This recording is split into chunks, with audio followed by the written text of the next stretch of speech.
ఇదే నా electric bus. ఈరోజు నేను ప్రయాణం చేసే బస్సు మదనపల్లి నుంచి తిరుపతికి ప్రయాణం చేసే ఎలక్ట్రిక్ బస్సు. ఇదే ఏసీ బస్సు. మదనపల్లి నుంచి తిరుపతికి 260 రూపాయల టికెట్. నేను ఆల్రెడీ సీట్ పెట్టుకున్నాను. నా సీటు ముందు వరుసలో పెట్టుకున్నాను. ఎందుకంటే ఘాట్ రోడ్లో ప్రయాణించేటప్పుడు ఏదైనా వీడియోలు తీయడానికి బాగుంటుందని ఇక్కడ నేను ఒక సీటు ముందుగా రిజర్వ్ చేసి పెట్టుకున్నాను. ఫ్రెండ్స్, ఇప్పుడు నేను బయలుదేరాను. మదనపల్లి నుంచి తిరుపతికి బస్సు స్టార్ట్ అయింది. డ్రైవర్ గారు బండి స్టార్ట్ చేసి రివర్స్ చేశారు. సో ప్రయాణికులు ఇంకా ఎక్కుతున్నారు. సో ఒక్కొక్కళ్ళు టికెట్ తీసుకుంటూ ఎక్కుతున్నారు.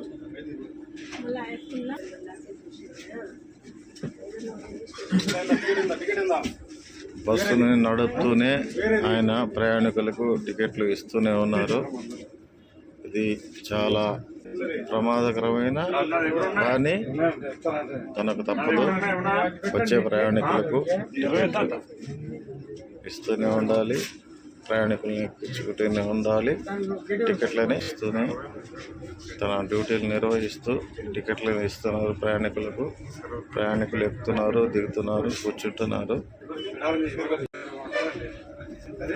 ఇప్పుడు నేను 2:30కి మధ్యాహ్నం 2:30కి మదనపల్లి నుంచి తిరుపతికి బయలుదేరాను. సో ఎన్ని గంటలకు చేరుతానో మీకు నా వీడియోలో తెలియజేస్తాను. మీరు నా వీడియోలను పూర్తిగా చూడండి. దాని తర్వాత నా వీడియోలను లైక్ చేయండి, షేర్ చేయండి, కామెంట్ చేయండి. మదనపల్లి ఆర్టీసీ బస్టాండ్ నుంచి మేము బయలుదేరాము. ఇప్పుడు ప్రస్తుతం మదనపల్లి టౌన్లో ప్రయాణం చేస్తున్నాము. ఇక్కడ ఉన్న ట్రాఫిక్ ఇబ్బందులు, ట్రాఫిక్ ఎలా ఉంటుందో మీరు చూడండి ప్రత్యక్షంగా.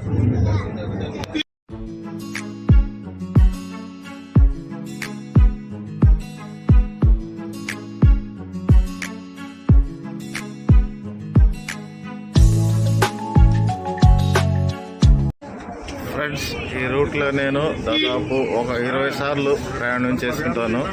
నేను ప్రయాణం చేసినప్పుడు వీడియోలు కానీ కెమెరాలు కానీ ఉండే ఫోన్లు అందుబాటులో లేవు, మామూలు ఫోన్లు మాత్రమే.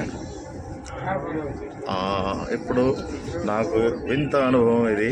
నేను ఒక ఆండ్రాయిడ్ ఫోన్ తీసుకొని ఈ ప్రయాణాన్ని మీతో పంచుకోవడం కోసం రికార్డు చేస్తున్నందుకు చాలా ఆనందంగా ఉంది. మీరు కూడా ఈ వీడియోలను ఆదరించండి. నా ఈ ప్రయత్నాన్ని మీరు ప్రోత్సహించండి. మీకు వీలైతే ఈ వీడియోలను షేర్ చేయండి, సబ్స్క్రైబ్ చేయండి. నన్ను ఈ పనిలో మీరు నన్ను ఉత్తేజితం చేయండి. నన్ను ఎంతో మీరు సపోర్ట్ చేసిన వారు అవుతారు. నేను కొత్తగా యూట్యూబ్ వీడియో ఛానల్ మొదలుపెట్టాను. సో మీరు నాకు సహకారాన్ని అందిస్తారని నేను ఆశిస్తూ ఈ వీడియోలను తయారు చేస్తున్నాను.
నేను గత 15 సంవత్సరాలుగా ఈ రూట్లో ప్రయాణం చేస్తున్నాను, కానీ నాకు ఎప్పుడూ నీళ్లు కనిపించలేదు. ఈ సంవత్సరం మాత్రం బాగా నీళ్లు కనిపించాయి. ఫ్రెండ్స్, తిరుపతి నుండి అనంతపూర్కి 4 లైన్ ఎక్స్ప్రెస్ వే పనులు జరుగుతున్నాయి. ఈ రోడ్డు కానీ పూర్తయితే చాలా ఈజీగా ప్రయాణం చేసేయవచ్చు, ఏ ఇబ్బంది లేకుండా. ఘాట్ రోడ్ అయినా ఏదైనా సరే 4 లైన్ ఎక్స్ప్రెస్ హైవే ఉన్నదంటే మన ప్రయాణం చాలా హ్యాపీగా సాఫీగా జరిగిపోతుంది.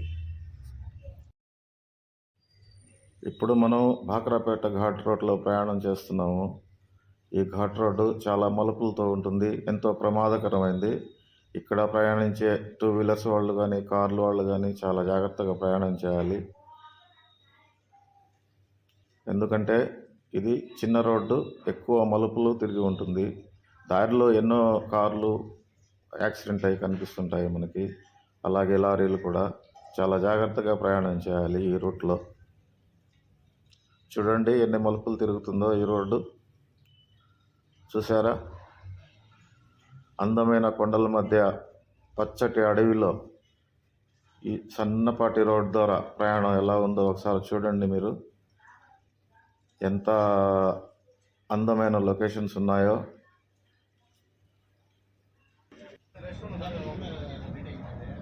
బ్లూ కలర్ స్కై, కొండలు, వాటి మధ్య ఊర్లు, ఎంత ఆనందంగా ఎంత హ్యాపీగా ఉందో చూస్తూ ఉంటే. ఇటువంటి దృశ్యాలను చూస్తూ ప్రయాణం చేయడం అంటే నాకు ఇష్టం. ప్రయాణం మధ్యలో మోహన్ బాబు ఇంజనీరింగ్ కాలేజ్ వచ్చింది. అది చూడండి ఎంత చక్కగా ఉన్నారు పిల్లలు, అంతా స్టూడెంట్స్ వెళ్తూ వస్తూ ఉన్నారు. చూసారా ఎంత డిసిప్లిన్డ్గా వెళ్తున్నారో పిల్లలు.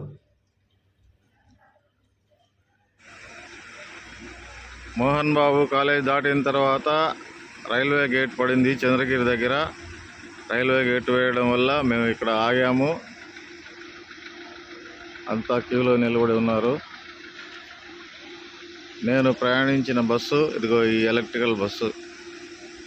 వెయిట్ చేస్తున్నాము రైల్వే గేట్ తీస్తే ఇక్కడి నుంచి మళ్ళీ తిరుపతికి మా ప్రయాణం కొనసాగుతుంది.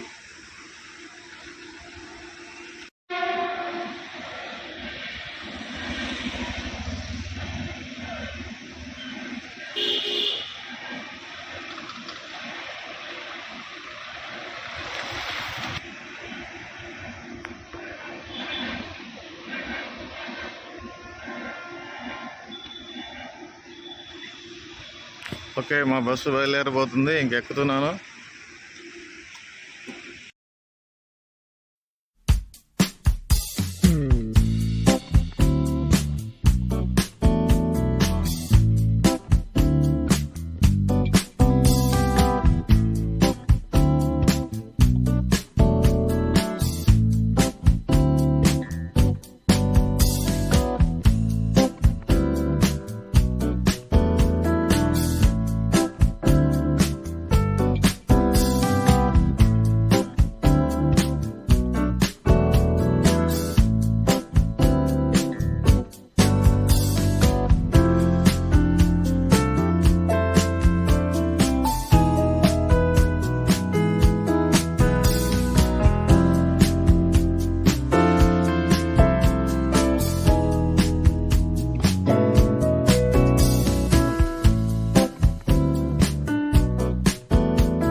No auto.